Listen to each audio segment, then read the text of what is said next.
Assalamu alaikum wa rahmatullahi ta'ala wa barakatuhu. Ga ci gaban labaranmu wanda muke tafa muku da shi watan darajar Yayana. Kwanci tashi su Yaya Aliyu an kammala wannan karatun, biki sosai aka yi, ko na ce walima, don su Yaya Suleiman su har can suka je, nan gidanmu kuwa mun aikatu. An yi wainar shinkafa da su zoɓo da kunun zaki, daga can suka turo shi Kaduna headquarter a matsayin ASP Aliyu Tukur. Ranar da ya zo gida na jima a uwar ɗaki ina tunanin fitowa saboda tsorar maganar da zan masa da turanci. Gashi a falon iya suna fira, na zauna ina bitan abin da zan faɗa masa da turanci. Can iya ta ƙwallo mini kira, na amsa, ta ce me kike yi? Na fito ya kalle ni, dama tana ciki kin wani kunshe kamar wani munafuka. Na ce sannu da zuwa, cikin turanci na yi maganar. Shi sai lokacin na tuna mai da batun wani turanci, ya kalli iya sannan ya kalle ni ya amsa. Na ce ina taya ka murna. Can ya ce min ya gode, ya tambayi nawa karatun. Na ce lafiya lau. Da sauri na yi waje, ina tsoron kada ya ɗauko wani zancen da ba zan iya amsawa ba. A raina na ce baka san wannan ma haddarsa na yi a kaina ba. Bayan na fita ya ce wa iya, to kin ga dai yarki ta soma zama baturiya. Iya ta ce ai hakan yana da kyau.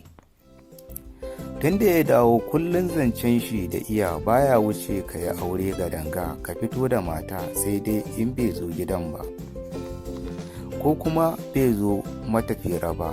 Har ta kare ta ce ya je gidan Hajiya Talatu ya nemi diyarta Jamila. Ya ce iya ki yi haƙuri har in ga wacce ta yi mun da idanuna, ba na son cushe-cushe.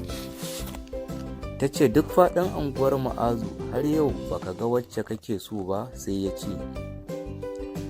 ina nan dai ina binkitawa, har dai ta haƙura ta zura mashi ido.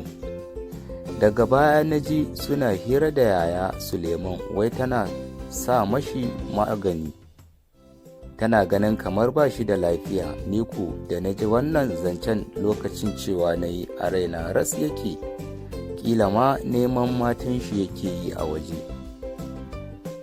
Tunda me ya haɗa mara lafiya da hotunan tsiraici? Kuma bayan nan ina zaton yana kallon fina-finan tsiraici, don lokuta da yawa in yana kallon, in na yi sallama ɗakin zai kai abinci ko wani abu sai ya yi sauri ya kashe, sannan ya ce in shigo. In kasar ɗan arziki ne, menene na kashewa? Amma na sa a raina wata rana sai na kama shi. Haka kuwa wata rana zan kai masa abinci da rana, lokacin aikin dare ya yi, da safe ya dawo. Iya kurin yake gaisarwa, muna aikin waina ya shige ɗaki ya kwanta. Sai kusan 12 sannan ya farka, lokacin iya ta tafi gurin zubo mai shinkafar waina.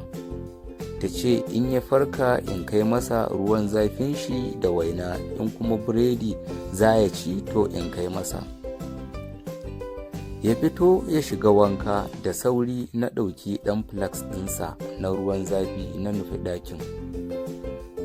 Kome a kashe yake, amma na san zan kunna in gani tunda wanka ya shiga, saboda shi mutum ne mai daɗewa a wanka.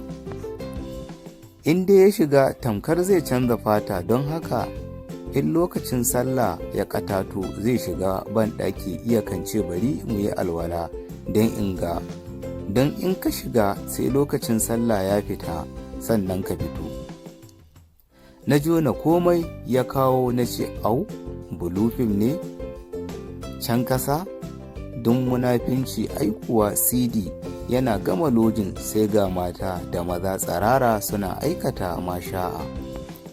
Da sauri na kashe na fita, na je na ci gaba da aikina. Abinda na gani ya girgiza ni, kuma na ji haushin kaina da karambani na. Na fito na ɗauki waina da biredi na je na yi sallama ya ce in shigo, na shiga na ajiye zan fita ya ce tsaya. Me kika shigo yi nan ɗakin? Gabana ya faɗi na ce ni flax na kawo, ya ce daga nan sai kika yi me? Cikin ina na ce ban yi komai ba. Ya Ali ya tsare ni da idanu, ba shi da tabbacin na yi wani abu ko na aikata masa, amma yana shigowa ya san an shigo ɗakinsa. Ya kalli jikina na fita sannan na harari ɗakin na tafi. A raina na ce ɗan iska, amma wani lokaci ya ƙura wa'azi sai ka ce na Allah. Kwanci tashi ba wuya, muna cinye kwanakinmu har mun kammala SS3 mun zana jarabawanmu. Kuma lokacin ya zo daidai da saukan karatunmu na Alƙur'ani.